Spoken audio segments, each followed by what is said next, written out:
Assalomu alaykum. Bugun 5-may 2026-yil. Darvon ekilgan daladamiz. 4,5 gektarlik karta. Bizning hozirgi lokatsiyamiz chap qo'limizda Tashmoriydan kelaverishdi. Mana bu anaqani Perikrovskaga yetmasdan, Qorasuvni chorrahasiga yetmasdan yo'l yuziga dara. Inshaalloh bu yerga hali biz o'zimizda o'sha firmamizga tegishli brend reklamalarni qo'yamiz yo'l yuzida. Yaqin bo'ladigan odamlar bemalol ko'rsa bo'ladi. Bu navimiz Daron, ham donga, ham silisga mo'ljallangan. Holati bo'yicha, hozirgi holati bo'yicha umumiy olganda holati yomon emas. Lekin Jo'xorida ayni e'tibor bersanglar, eng berishi kerak bo'lgan hozirgi holatida ko'plab gerbitsid ishlatgan. Gerbitsidning ta'siri bor.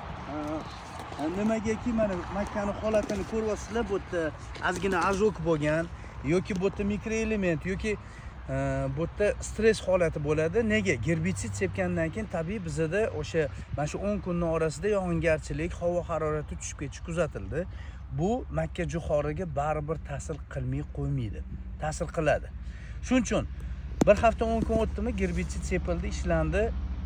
Sizda qaysidir barglarida mana bemalol ko'rsanglar bo'ladi, kuyish asoratlari, bargini shaffofligi, prozrachniy bo'lib qolyapti.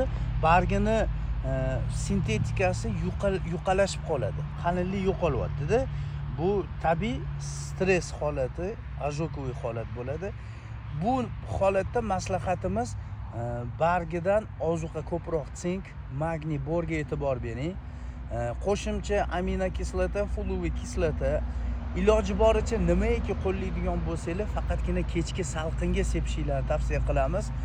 Sababi o'sha kechki ertalab sepadigan bo'lsangiz, shu yog'iga ko'ryapsiz, quyoshni qizishi, isib ketishligi boyagi siz sepgan narsani tez bug'lanishiga olib kelishi mumkin. Eng zo'r tavsiya kechki salqinga sepinglar.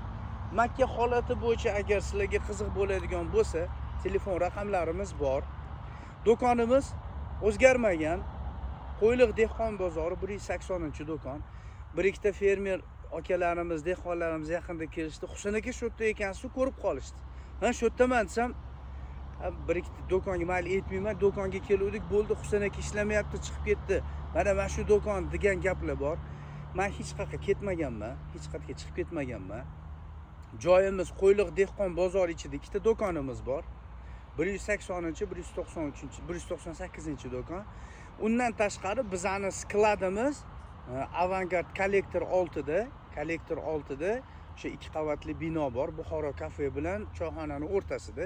Bizning manzilimiz o'sha. Meni telefon raqamlarim o'zgargan bo'lishi, o'sha oldingi 818 o'rniga 99lik 192 22 66.